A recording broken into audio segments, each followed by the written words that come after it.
dice are messing me up. Every time it's a 2.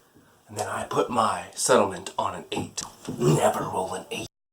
I spent good resources on this settlement. And there's still no 8 rolled. I'm getting rid of the dice. So, let's say everything on the board has a chance to give me a resource. For every tile on the board, I'm going to put a card into a deck. There's 4 wood on the board, I'm going to put 4 wood in this deck. 4 sheep on the board, I'm going to put 4 sheep in this deck.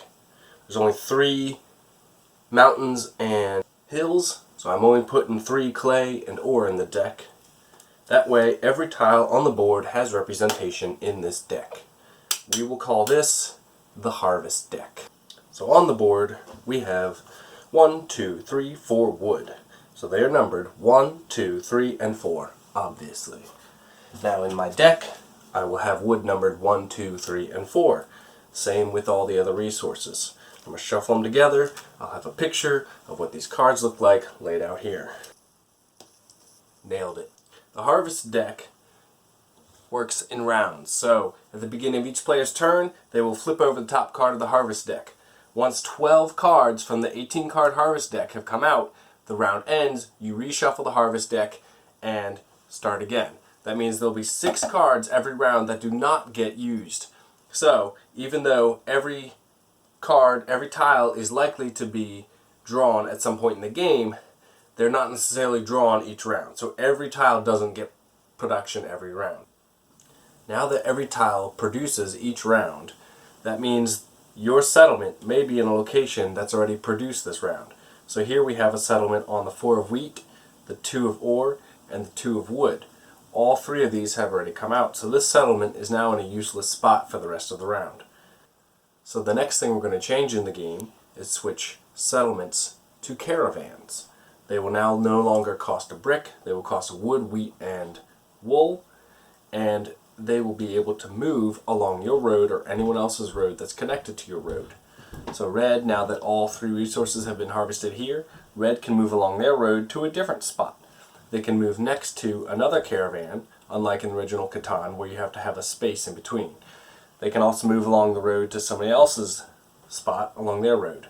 If white gets a knight, they can kick red off of their road and back onto anywhere they choose on red's road. The other thing the knight can do is before you reveal it to show how large your army is, when you first get the development card, you keep it face down, you may reveal it, flip it over, and instead of moving the robber, which we're going to just cut out of the game, we will allow you to move another player's road to any other point connected to their road.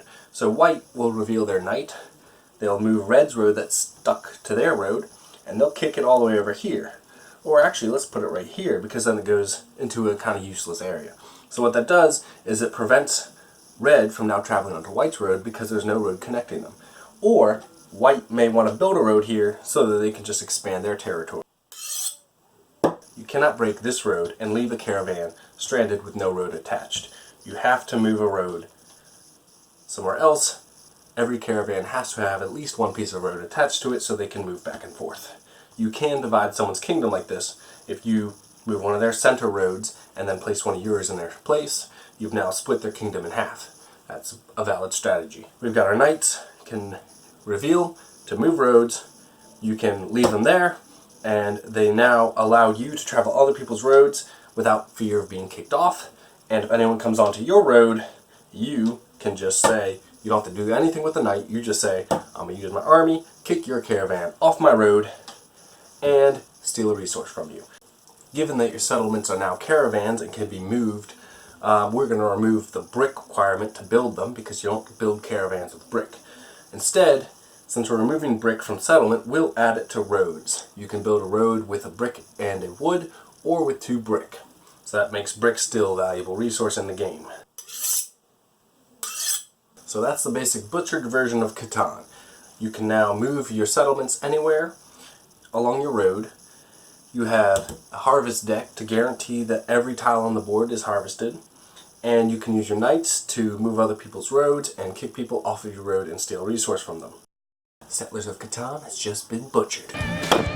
Please try it at home. Let me know if you have fun with it.